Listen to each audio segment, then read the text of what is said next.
자, 오늘은 여기 써 있는 이 고민에 대해서 얘기를 해볼게요. 흔히 자기를 이제 완벽주의자라고 생각하는 분들이 있어요. 그런데 그런 분들 중에 이제 이런 경우가 되게 많습니다. 어떤 중요한 일을 하기 전에 완벽주의자니까 모든 거를 다 통제해야 돼. 그러니까 완벽한 방법과 계획이 있어야 돼. 그걸 계속 찾아. 근데 그게 안 찾아지기 전까지는 시작하기 싫은 거야. 왜냐면 불완전한 상태, 불완벽한 상태에서 할 수가 없는 거지. 나는 완벽주의자니까. 그래서 문제는 생기면 아예 시작도 못하는 경우가 있습니다. 또는 뭐 마감에 쫓겨서 어쨌든 시작은 해. 중도에 계속 멈춰. 왜? 이 방법이 아닌 것 같은데? 이게 아닌 것 같은데? 아, 이거 다시 한번 기획해야 될 것 같은데? 아니면 이런 사람 특징이 이제 회사로 따지면 회의를 되게 많이 해. 잠깐만요. 아직 하지 맙시다. 회의를 한 번만 더 합시다. 회의를 한 번만 더 합시다. 이러면서 계속 중도에 멈춰 있어. 그리고 겨우 완벽한 방법을 찾았다고 생각하는데 결과가 잘 안 나와. 그럼 어떻게 생각합니까? 내가 완벽한 방법을 찾았다고 착각했어. 내 완벽한 방법과 계획에 뭔가 문제가 있었을 거야. 그래서 그 다음번에 뭘 할 때는 더 위축이 돼. 그러니까 찾았다고 생각하는데도 최선을 다해서 방법과 계획을 수립하는데도 이것도 문제 있는 거 아니야? 그러면서 계속 더 완벽한 걸 찾으려다가 결국은 못하고 앉아있어. 그러니까 이 완벽주의자의 문제가 뭐냐면 실행력과 반비례하죠. 완벽하려고 할수록 방법과 계획을 찾아 헤매니까 결국 실행은 안 하고 있는 이런 경우가 되게 많거든요. 이게 어떻게 보면 좀 모순이라면 모순일 수도 있는데 왜 이런 일이 일어나는가 이 얘기부터 한번 해볼게요. 오늘도 얘기하지만 이게 이제 목적주의인데 뭐냐면 너무 소중한 어떤 목적이 있어요. 그리고 이걸 쪼개가지고 하루하루 이걸 위해서 이게 정성스럽게 밟고 나가야 돼. 여기서 가장 큰 포인트는 뭔지 아세요? 너무 소중해. 그리고 내 하루하루는 이 목적을 위해서 조금의 낭비나 실수도 있으면 안 돼. 이 사이의 연결고리. 저 그림, 저 도식에 서 있는 화살표인데 저 연결이 문제인 거예요. 너무 소중하고 너무 하루하루가 완벽해야 되니까 이 사이에 완벽한 계획과 방법 제목에 있죠. 아주 완전한 계획과 방법, 이 연결고리가 있어야만 한다라는 이 착각. 믿지 않아요? 있어야만 한다라는 착각으로 제가 말씀드린 게 뭐냐면 실제로 저거는 그냥 착각일 뿐입니다. 허상입니다. 왜냐하면 특히나 완벽주의자들 조심하세요. 이 완벽주의자들이 저 목적주의 도식에 더 열광하는 경우가 많아. 왜냐하면 저래야 내 인생이 딱딱딱딱 오류 없이 진짜 완벽한 통제 속에서 아름다운 하모니를 일으키잖아. 다시 한번 내가 어떤 중요한 프로젝트를 하고 있어. 그게 뭐 공부일 수도 있어. 정말 내 인생에 아주 중요한 입시 공부야. 입사 공부야. 난 완벽주의자야. 하루하루를 그 시험날을 위해서 보내는데 오늘 하는 공부가 하나의 오류도 없고 완벽하려면 뭡니까? 이 공부가 결국 시험과 직결되는 완벽한 방법 하에서 완벽한 계획 하에서 역산. 즉 오늘 내가 수학 문제집 딱 이 두 쪽을 이러한 방법으로 풀면 오늘 이게 미래의 10분의 1. 내일 또 그걸 풀면 10분의 2. 그 다음날 풀면 10분의 3. 이렇게 10일이 완벽하게 딱 모여서 그날이 되면 짜잔 100점. 너무너무 뭐랄까요. 딱딱딱 맞아 떨어지는 삶이죠. 그래서 특히나 완벽주의자들이 사실 완벽주의자들이 아니라 많은 인간들이 그래서 이 목적주의에 열광하죠. 그리고 그래서 다시 한번 뭐 소중한 목적일수록 저 가운데 완벽한 방법과 계획에 대해서 되게 집착하는데 언제나 말씀드렸죠. 그런 것은 없다. 내가 통제할 수 없는 수많은 복잡한 변수들이 있다. 그럼 이렇게 또 완벽주의자는 생각해요. 변수가 있던들. 그래요. 그 변수가 무슨 예시인지부터 말씀드릴까요? 사실 여러분들 이 라이프 코드의 뿌리 아시고 계시죠? 스터디 코드라는 건데 스터디 코드가 여러 가지를 연구했지만 그중에서 가장 유명한 건 역시 공부 방법에 대한 거의 20년의 연구일 거예요. 그 방법에 사실 저희가 기준으로 세웠던 게 그거였어요. 정말로 여기 나온 완전한 방법. 이 방법대로만 하면 정말 100점을 맞을 수 있는 그 방법을 찾아서 학생들한테 주면 어떨까? 우리도 이 완벽한 완벽주의와 목적주의에 입각한 채로 연구를 했었던 거죠. 잘 들으세요. 일단 1번 20년이 걸렸어요. 근데 찾긴 찾았다는 거네요. 잘 들으세요. 책 안에서 국어라는 책 안에서 그리고 수능이라는 딱 통제된 범위 안에서 나름 국어 공부는 이렇게 하면 된다라는 방법은 찾은 것 같아. 거 봐요. 완벽한 방법은 있잖아. 잘 들으세요. 1번 이건 인생 전체를 확대하면 안 돼. 우리나라 입시처럼 아주 오랫동안 그 포맷이 고정돼 있고 교육과정이 계속 바뀌지만 어쨌든 국어라는 과목과 포맷이 정해진 거에서 20년 동안 이 방법만 연구했을 때 겨우 나온 거야. 그러니까 이걸 적용하면 당신이 무슨 프로젝트를 하든 이 입시에서 조금만 더 난이도 있거나 조금만 더 변수가 많은 다른 걸 한다면 방법과 계획을 찾을 확률은 없는 거야. 아니요. 근데 그럼 당신네처럼 20년 동안 연구한 그런 방법을 그 관련된 컨텐츠나 책이나 이런 걸 사면 되잖아. 잘 들으세요. 한계를 줘놨어요. 책 안에서. 근데 스터디 코드를 수강하신 분들은 아실 거예요. 이런 얘기를 했어요. 책 안에 이 변수 말고 외 변수는 우리가 어떻게 할 수 있는 게 없다. 예를 들면 입시적인 변화. 내가 시험을 잘 봤더라도 하필이면 이 전공의 인기가 올라가서 또는 대학에서 갑자기 그 전공의 정원수를 조정해서 경쟁률이 올라가고 내려가는 거. 그거는 어떻게 할 수가 없다. 또는 학생이 그날 사고를 당해서 가다가 교통사고를 당하는가. 또는 이게 너무 극단적이죠. 집안에 어떤 일이 생긴 거랑 건강 문제가 생겨서 그런 이유로 책 안에서 방법을 실행할 수 없거나 실행했더라도 다른 외적인 변수가 개입되면 합격을 보장할 수는 없다. 두 번째는 심지어 책 안에서도 이 방법대로 하면 되긴 하지만 아까 밖의 변수랑 안의 변수가 개입된 거예요. 중학교 때 당신이 얼마나 공부를 해왔는가 또는 당신의 지적인 수준에 따라서 시간이 얼마나 걸릴지는 알 수 없다. 이건 우리가 통제할 수 없는 변수다. 그리고 20년 동안 연구했던 이유 중에 또 하나가 뭔지 아세요? 아까 오프 지나다 말했죠.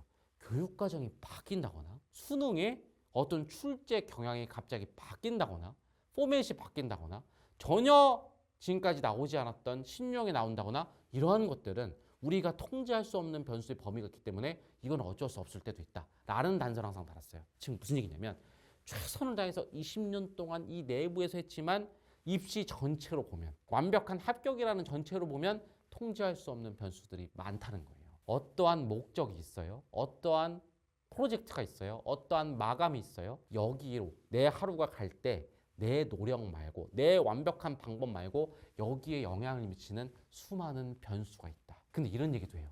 그러니까 그 변수 하나하나를 다 제가 통제하면 되잖아요. 건강도 통제하고 뭐도 근데 그 변수는 심지어 변화성이라고 그랬죠. 너무 많은 걸 떠나서 심지어 실시간으로 계속 바뀌어요. 내가 이걸 하나를 겨우 통제했다고 생각하면 다른 게 바뀌어. 내가 결국 이걸 잡았다고 생각하면 갑자기 입시가 바뀌어. 내가 이걸 잡았다고 생각하면 갑자기 집안에 문제가 생겨. 내가 이걸 잡았다고 생각하면 갑자기 경쟁률이 바뀌어. 내가 정말 잘해갖고 진짜 하나 틀렸어. 근데 그 하나 틀린 것도 어쩔 수 없는 거였어. 진짜 내가 정신이 획가닥힌다. 이건 통제할 수 없는 그날 아침 컨디션과 여러 가지 변수가 쌓인 거야. 하나 틀려도 대단하다고 생각하는데 갑자기 우리 학교에 100점 맞는 애가 전화가 왔고 내가 2등을 해버려갖고 등급이 깎아버려. 그래서 사실은 2등 했다고 등급이 깎이면 안 되는데 우리 학교에 문과, 이과 선택 비율과 여러 가지가 바뀌어갖고 2등만 하고 한 문제만 틀려도 2등급이 돼버리는 이상한 사태가 발생. 이거 들어보셨죠? 실제로 전국구 수험의 수능에서도 그 정부에서 그렇게 난이도를 잘 측정해서 하려고 해서 모의고사까지 하는데도 불구하고 난이도를 잘못 내갖고 뭐 2개 틀렸는데 2등급 나락 떨어진 거 이거 어떻게 할 거냐. 그건 정부에서 그 수많은 교수들이 연구했는데 봐볼까요? 여러 가지 변수인 거야. 전국에 있는 학생들 모두의 지능지수와 그날의 컨디션과 얼마나 공부했나와 학교에서 요새 어떻게 교육하는지를 다 취합할 수가 없잖아. 복잡하잖아. 그 수많은 변수와 그게 실시간으로 변하는 모든 것들이 겹쳐져서 결국은 그런 사단이 나와버리는 거야. 그렇기 때문에 뭐다? 완벽한 방법과 계획이라는 건 아주 있기가 힘든 게 아니라 있을 수가 없다라는 거죠. 그래서 완벽주의자들한테 여러분에게 하고 싶은 말, 여러분이 완벽주의자로서 찾는 게 뭐예요? 말 그대로 완벽한 방법과 계획이죠. 일단 거기서 자유를 줘야 돼. 그런 것은 없어. 그럼 어쩌라고? 잘 들으세요. 이거예요. 완벽주의자를 제가 묘사해 볼게요. 100이 아닐 거라면 안 하겠습니다. 100 or nothing. 아니면 좀 친숙한 우리나라의 민속놀이로 얘기해 볼까요? 뭐 아니면 도정신. 저는 뭐가 아닐 거면 그냥 돈 하나 던질래요. 이제 그걸 버리세요. 100이라는 게 없어. 여러분들이 왜 아무것도 안 하고 있는지 알아? 100을 못 찾았으니까 안 한 것이 아니라 100이라는 허상을 쫓아서예요. 왜 안 잡히는지 아세요? 왜 안 찾아지는지 아세요? 왜 찾았는데 부족하다고 느끼는지 아세요? 여러분 잘못이 아니야. 완벽주의자에 너무 안타까운 것 중에 하나가 또 자책하고 앉아있지. 내가 왜 더 완벽한 방법을 못 찾았을까? 안 본 책이 있을 거야. 안 본 컨텐츠가 있을 거야. 내가 공부하지 못한 못 본 게 있을까? 그렇지 않다고. 100이 있다라는 헛개비를 쫓은 거야. 헛개비니까 안 잡히는 거예요. 애초에 100은 없는데 100이 있다고 믿고 쫓으니까 영원히 안 잡히는 거지. 그리고 더 열받는 거 뭔지 아세요? 실용적으로 그 100이 아닐 거면 난 안 할 거니까 nothing이 되고 있는 겁니다. 뭐라는 건 없는데 그냥 나는 대충 던질 거에서 계속 도만 던지고 있는 거야. 이걸 기억하세요. 이제 60 플러스 40으로 가세요. 사실은 이 60이 뭔지 아세요? 내가 통제할 수 있는 방법과 계획, 나의 통제 안을 60이라고 말한 거고 저 40이 변수야. 사실 여러분들이 큰 프로젝트일수록 사실 저 비율은 30 플러스 70, 20 플러스 80, 10 플러스 90. 내 통제 범위는 더 적어져. 근데 오늘 내가 특별히 완벽주의자들이니까 6대 4로 써줄게. 이렇게 써야지 나 그대들이 좀 설득이 될 것 같아. 10대 9라고 그러면 완강히 거부할 걸. 웃기지 마세요. 제가 찾은 완벽한 계획이 10%밖에 아니라고요? 그럴까 봐 제가 6대4 정도로 해줄게. 다시 한번 잘 들으세요. 60까지가 내가 찾을 수 있는 계획 방법이야. 그러니까 무슨 얘기냐면 60 정도 됐다고 생각할 때 그냥 하세요. 일단 1번 아주 실용적인 얘기. 0이랑 60이랑 비교하잖아요. 무조건 60이 난 거야. 저는 100이 아니면 의미가 없어요. 아니 100이 아니면 의미 없다는 그 갸륵한 정신이 좋은데 0이면 그냥 망한 거라고. 도보다는 개가 난 거라고. 그러니까 60으로 하라는 얘기인 겁니다. 두 번째, 60까지는 완벽하게 찾고 그 나머지 40은 내가 어찌할 수 없는 거니까 그건 그냥 어찌할 수 없다고 받아들이란 말이에요. 이게 실제로 인생의 진리고 이게 실행을 멈출 수 있는 여러분을 유일하게 움직이는 거야. 잘 들으세요. 근데 저는 완벽한 결과가 필요하다니까요. 저 40이 마침 변수가 맞아 떨어진 거야.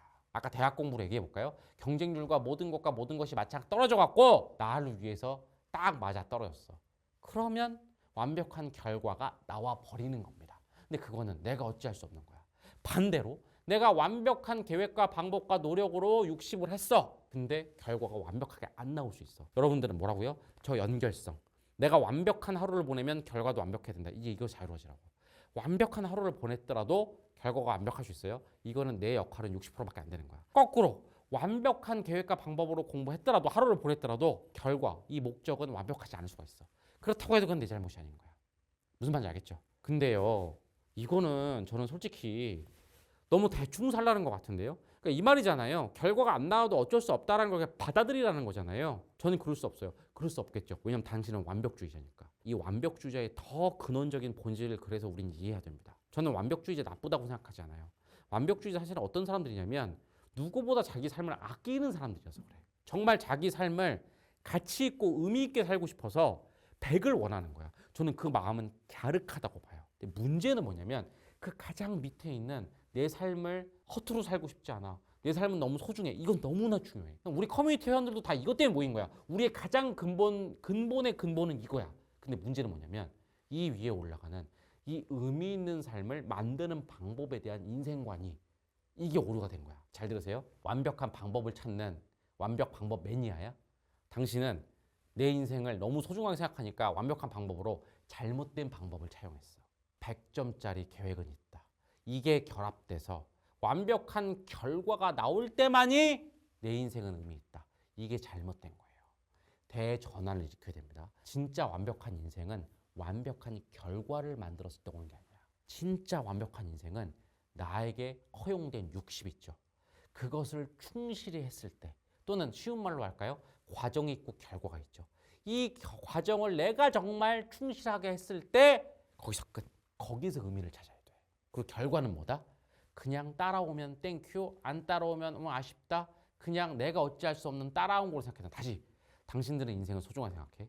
그래서 완벽주의자가 된 거야. 그리고 이 소중한 인생을 위해선 완벽한 결과가 있을 때 생각하고 이 완벽한 결과를 위해서 완벽한 계획이 있다라는 헛개비를 쫓다가 지금 배고 나띵 아무것도 안 하고 있는 거야. 역설적으로 뭔지 아세요? 너무 소중한 인생을 아무것도 안 하고 이루고 있는 사람인 거야. 웃긴 게 뭔지 아세요?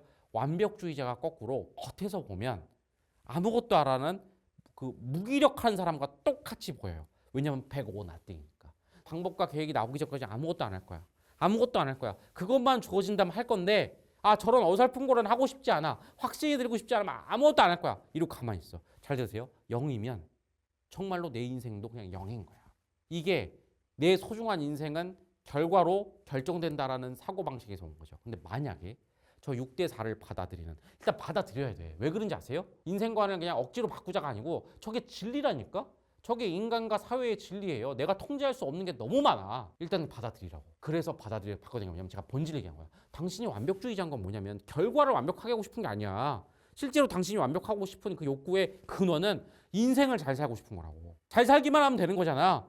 인생을 정말 완전하게 살았다는 느낌만 받으면 되는 거잖아. 그걸 위해서 제가 올바른 세계관을 여러분께 알려드리는 거예요. 다시 무슨 얘기다?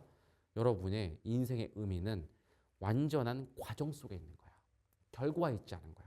내가 통제할 수 있는 그 60, 그게 40이든 30이든 그 안에서 의미를 찾을 때 그것이 진짜 내 삶을 의미 있게 만든다. 이 대전환까지 일어나면 온전하고 완벽하다 이거죠. 그리고 이게 그냥 헛소리나 이상적인 소리가 아니라 진짜 완벽하게 내 인생을 가꾸는 방법이라는 거. 이것이 바로 충만주의라는 거고, 우리 커뮤니티원들은 다 알고 있겠지만 혹시나 오랜만에 들어서 너무 생소하게 들리면, 또는 커뮤니티에 온 지 얼마 안 되거나 지금 처음 라이프 코드를 접한 분들이면 강연 콘서트 풀 버전에서 특히 그 파트 2 충만주의 부분을 보세요. 그럼 제가 아주 논리적으로 이것이 진짜 왜 완벽한 삶인지 설명해 놓은 게 있으니까 이거 한번 보시고, 그런데 나는 뭐 충만주의고 뭐 거기까지 갈 시간이 없다, 그냥 어쩌라고, 그러면 여기서 끊어드릴게요. 이건 그냥 인생의 원리고 진리이기 때문에 어쩔 수 없어요. 받아들이세요. 완벽한 방법과 계획은 없어요.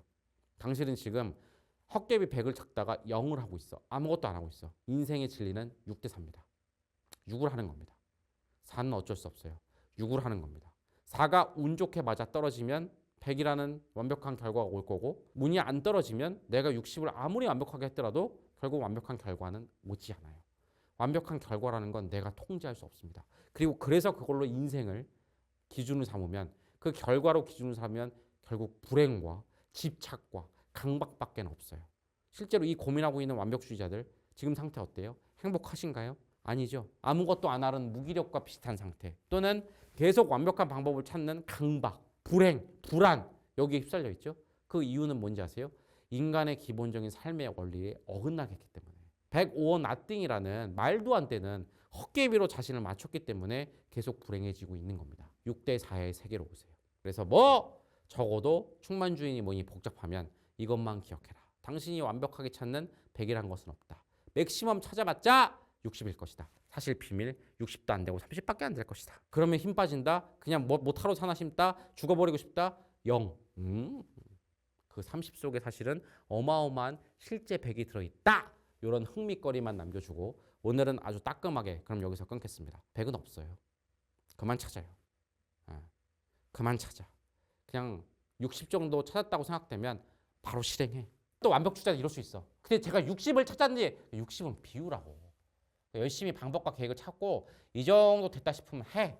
그리고 좋아요. 방법 계획 매니아잖아. 방법 계획을 20년 연구한 사람으로서 팁 하나 줄게. 어느 정도